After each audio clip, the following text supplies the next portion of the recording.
Welcome to JC royal kitchen. இன்றைக்கி நம்ம கிச்சனில் சிக்கன் குழம்பு எப்படி செய்யலான்னு பார்க்கலாம். அதுக்கு முன்னாடி நம்ம சேனலை ஃபஸ்ட் டைம் பார்க்குறீங்கன்னா மறக்காமல் சப்ஸ்கிரைப் பண்ணிக்கோங்க. பக்கத்தில் இருக்க பெல் ஐக்கானை கிளிக் பண்ணிக்கோங்க. இப்போ வாங்க வீடியோக்குள்ளே போகலாம். சிக்கன் குழம்பு செய்கிறதுக்கு ஒரு குக்கரில் நம்ம 2 குழிக்கரண்டி அளவுக்கு எண்ணெய் சேர்த்துக்கலாம். எண்ணெய் சூடாகட்டும். எண்ணெய் சூடானதும் 2 பீஸ் பட்டை, ஒரு 4 கிராம்பு, 2 ஏலக்காய் இதுக்குள்ள சேர்த்துக்கலாம். இது கூடயே ஒரு 3 மீடியம் சைஸ் பெரிய வெங்காயம் பொடிசாக கட் பண்ணி வச்சுருக்கிறேன். இந்த மாதிரி கட் பண்ணியிருக்கிறேன். அதையும் இதில் சேர்த்துக்கலாம்.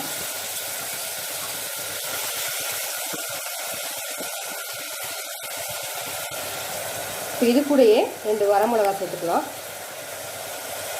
கொஞ்சம் கருவேப்பிலை சேர்த்துக்கலாம். இது எல்லாத்தையும் நம்ம நல்லா வதக்கிக்கலாம்.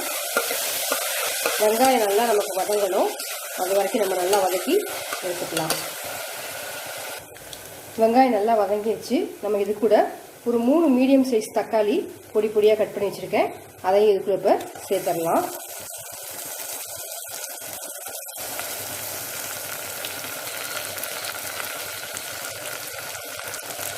இது கூடயே 1 டேபிள் ஸ்பூன் அளவுக்கு இஞ்சி பூண்டு பேஸ்ட் சேர்த்துக்கலாம். இந்த இஞ்சி பூண்டோட பச்சை வாசனை, தக்காளி எல்லாம் நல்லா நமக்கு வதங்கணும். அது வரைக்கும் இதை நல்லா வதக்கி எடுத்துக்கலாம். வெங்காயம் தக்காளி நல்லா வதங்கிடுச்சு.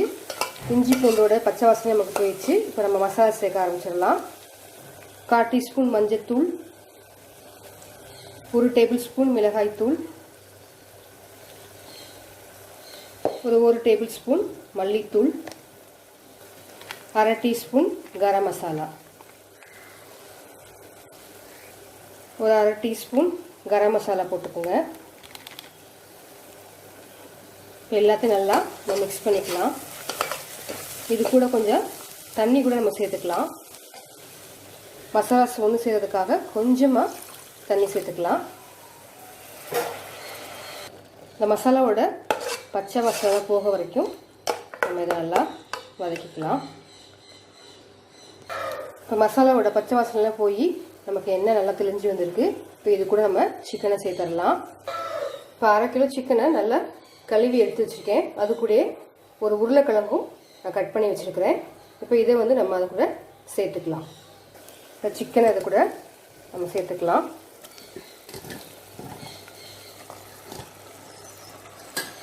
சேர்த்துட்டு நல்லா கலந்து கொடுங்க.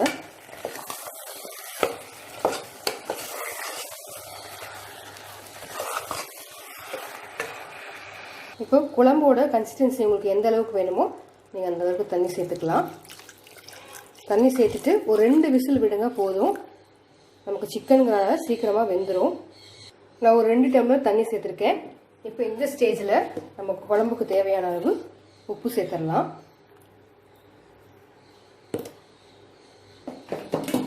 இப்போ நம்ம குக்கரை மூடி போட்டு 2 விசில் விட்டு எடுத்துடலாம்.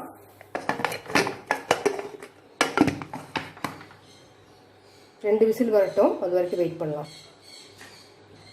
சிக்கன் வேகிறதுக்குள்ளே நம்ம ஒரு தேங்காய் பேஸ்ட் ஒன்று ரெடி பண்ணிக்கலாம். அதுக்கு ஒரு 1/4 மூடி தேங்காய் எடுத்துருக்கிறேன். ஒரு 1/4 டீஸ்பூன் சோம்பு சேர்த்துக்கலாம். ஒரு 5 பீஸ் முந்திரி சேர்த்துருக்கேன். இப்போ எல்லாத்தையும் நம்ம பேஸ்ட் போல் அரைச்சி எடுத்துக்கலாம். இப்போ தேங்காவை நல்லா நம்ம அரைச்சி எடுத்துக்கிட்டோம். சிக்கன் 2 விசில் வந்ததுக்கப்புறமேட்டுக்கு நம்ம இதை சேர்த்து எடுத்துக்கலாம். இப்போ நம்ம 2 விசில் விட்டு எடுத்தாச்சு. நமக்கு நல்லா எண்ணெயெல்லாம் பிரிஞ்சு வந்திருக்கு. இப்போ இது கூட நம்ம அரைச்சி வச்சுருக்க தேங்காய் பேஸ்ட்டை சேர்த்துக்கலாம்.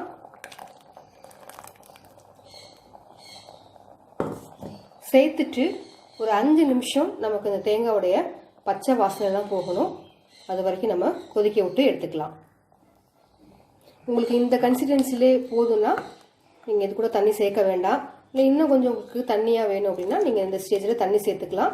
உப்பு இந்த ஸ்டேஜ்லேயே நீங்கள் செக் பண்ணி பார்த்துக்குங்க. உப்பு பத்தலைன்னா உப்பும் சேர்த்துக்கலாம். இப்போது ஒரு 5 நிமிஷம் வந்து நமக்கு நல்லா தேங்காயோடைய பச்சை வாசனை போகிற அளவுக்கு கொதிச்சு வரட்டும். குழம்பு நல்லா கொதிச்சு நமக்கு எண்ணெயெல்லாம் பிரிஞ்சு வந்துருச்சு. கடைசியாக நம்ம கொஞ்சம் கொத்தமல்லி இலை தூவிக்கலாம். நமக்கு குழம்பு ரெடி ஆயிடுச்சு. சூப்பரான சிக்கன் குழம்பு உங்களுக்கு ரெடி ஆயிடுச்சு. நீங்களும் உங்கள் வீட்டில் நான் சொன்ன மெத்தட்லேயே ட்ரை பண்ணி பாருங்கள். இந்த ரெசிபி உங்களுக்கு பிடிச்சிருந்துச்சுன்னா லைக் பண்ணுங்கள், ஷேர் பண்ணுங்கள், மறக்காமல் நம்ம சேனலை சப்ஸ்கிரைப் பண்ணிக்கோங்க. மீண்டும் உங்களை வேறொரு ரெசிபி சந்திக்கும் வரை நன்றி, வணக்கம்.